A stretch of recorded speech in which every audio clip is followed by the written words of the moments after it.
लद्दाख में भारतीय सेना हाई अलर्ट पर है।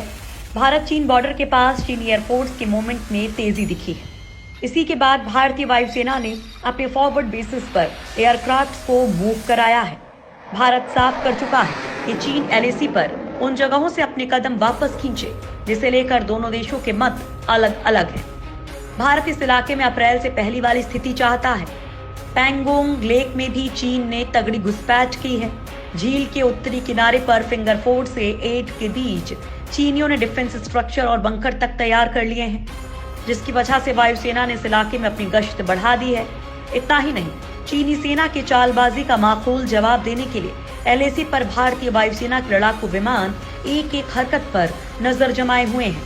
दोस्तों, चीन की वायुसेना की ताकत भारतीय वायुसेना से ज्यादा है, लेकिन इसके बाद भी भारत की वायुसेना के पास एक ऐसी कला है जो उसे चीन से ज्यादा मजबूत बनाती है। और आज हम आप लोगों को भारत किसी फायर पावर के बारे में बताने वाले हैं, जो भारत और चीन के बीच अगर युद्ध होता है तो इसमें भारत को यही फायर पावर बढ़त दिलाएगा। चीनी वायुसेना पर भारी पड़ेगी भारतीय वायुसेना। एलएसी के ग्राउंड जीरो पर जमीन से लेकर आसमान तक से नजर रखी जा रही है और चीन को जवाब देने के लिए एयरफोर्स पूरी तरह से तैयार है। वायुसेना प्रमुख ने भी हैदराबाद में वायुसेना की पासिंग आउट परेड में कहा था कि भारत किसी भी एक्शन के लिए तैयार है और जवानों का बलिदान व्यर्थ नहीं जाएगा।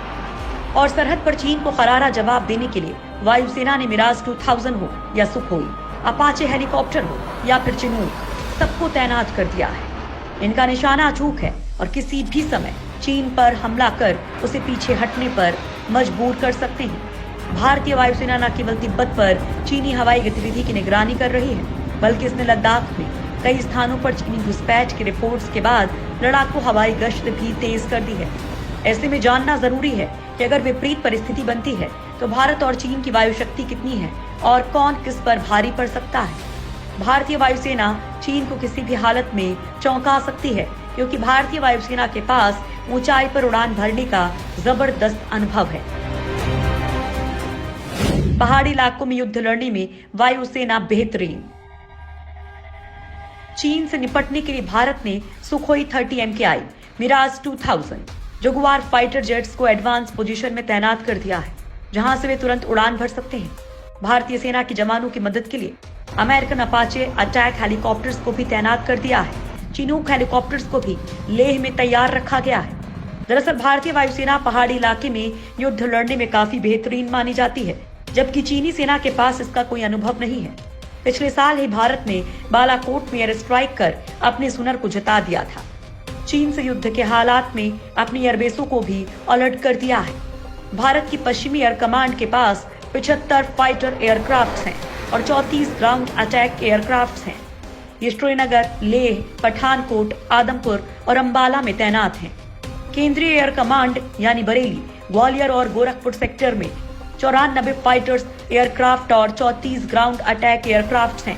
इसके अलावा पूर्वी एयर कमांड यानी कि जलपाईगुड़ी, तेजपुर और झाबुआ सेक्टर में 101 फाइटर एयरक्राफ्ट हैं। भारत को मिलेगा भौगोलिक परिस्थिति का फायदा। चीन के पास निश्चित तौर पर भारत से ज्यादा लड़ाकू विमान है, लेकिन उसके पास भारतीय लड़ाकू विमान सुखोई 30 MKI की कोई काट नहीं है। भारतीय सुखोई 30 MKI चीन के सुखोई 30 MKM से कहीं ज्यादा ताकतवर है।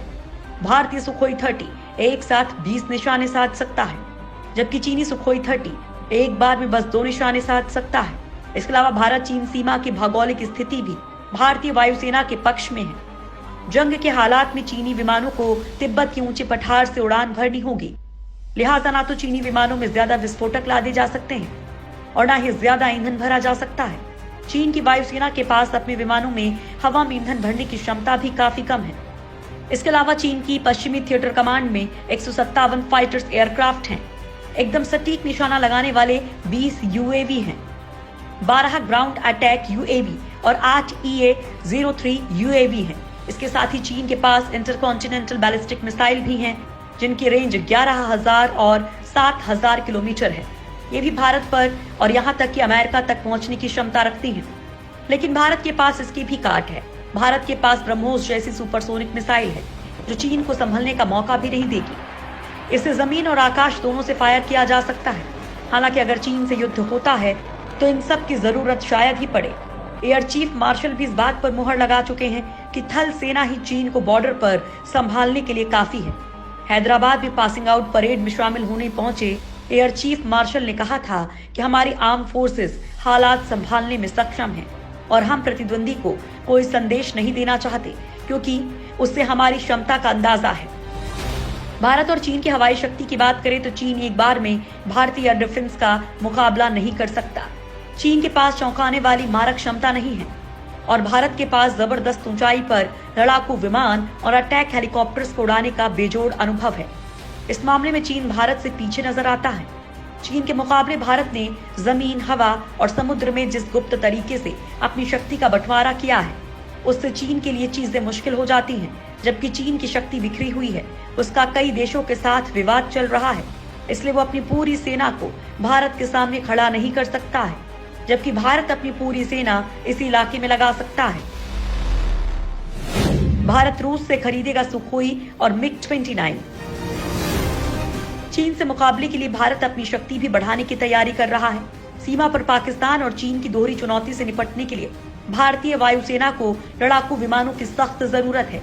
इसी चुनौती से निपटने के लिए भारतीय वायुसेना ने रूस से 21 नए मिग-29 और 12 सुखोई 30 MKI का प्रस्ताव सरकार के पास भेजा है। इस बीच रूस ने कहा है कि वो भारत की जरूरतों को देखते हुए जल्द से जल्द इन विमानों को और ज्यादा आधुनिक बनाकर भारत को सौंपने के लिए तैयार है। रूस और भारत सरकार के बीच होने वाली इस डील के लिए मॉस्को पूरी तरह से तैयार है। बताया जा रहा है कि रूस इन दिनों मिग-29 लड़ाकू विमानों को आधुनिक बनाने में जुटा हुआ है। एक बार जब इन विमानों के आधुनिकीकरण की प्रक्रिया पूरी हो जाएगी तो ये विमान चौथी पीढ़ी के लड़ाकू विमानों के बराबर हो जाएंगे। इससे भारत की शक्ति में और इजाफा हो जाएगा। चीन से टक्कर लेने के लिए भारत इस बार पूरी तरीके से तैयार है। सेना के तीनों अंगों ने भी इसके लिए कमर कस ली है ताकि चीन के साथ इस सीमा झगड़े को हमेशा के लिए खत्म किया जा सके।